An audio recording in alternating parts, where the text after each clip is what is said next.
महापालिका प्रभाग रचनेसंदर्भातली मोठी बातमी आहे। प्रभाग रचनेला मंजुरी देण्याचे अधिकार आता मंत्रालयात आहेत। नगर विकास सचिव 1 आणि 2 देणार प्रभाग रचनेला मंजुरी। जिल्हाधिकारी आणि विभागीय आयुक्तांचे अधिकार आता मंत्रालयात नगर विकास सचिवांना देण्यात आलेत। प्रभाग रचना प्रक्रिया गतिमान करण्यासाठी राज्य सरकारने हा निर्णय घेतलाय। आणि पुढारी ग्रुपच्या पुढारी मल्टीमीडियाच्या संपादक मृणालिनी नान्युडेकर आपल्या सोबत आहेत। मृणालिनी मॅम, ह्या सगळ्या प्रकारामुळे हे असे अधिकार बदलल्यामुळे किंवा मंत्रालयामध्ये अधिकार केंद्रित झाल्यामुळे काय बदल घडू शकतात, त्याचे परिणाम कसे होऊ शकतात? आपल्याला सत्ता पक्षातर्फे किंवा सरकारतर्फे म्हणूया जी माहिती मिळते त्यानुसार काही मधल्या यंत्रणा मध्ये जो काही वेळ लागला असता एखादा प्रस्ताव मंजूर व्हायला किंवा वॉर्ड रचनांच्या डिलिमिटेशनकडे लक्ष द्यायला, तो मंत्रालयात अधिकार आल्यामुळे ही प्रक्रिया सोपी होणार आहे असं सांगितलं जात आहे।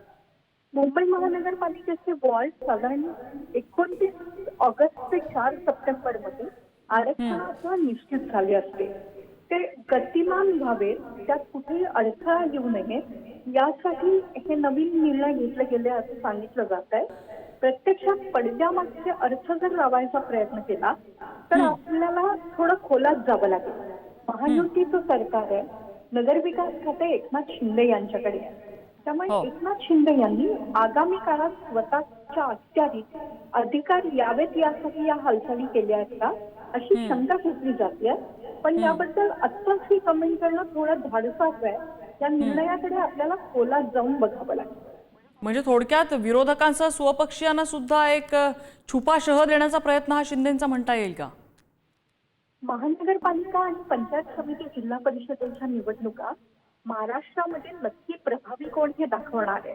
आपण कायमच पाहिलंय की युतीत असलेले पक्षही एकमेकांची स्पर्धा करत असतात। एकनाथ शिंदे यांना आगामी वाटचालीसाठी महाराष्ट्रात शिवसेना ही माझीच आहे हे दाखवणं अत्यंत आवश्यक आहे। त्यामुळे हा शह भाजपलापेक्षाही शिवसेनेचं अस्तित्व संपवण्यासाठी आहे। त्यासाठी ही प्रक्रिया गतिमान करायची ती पावलं उचलत आहे।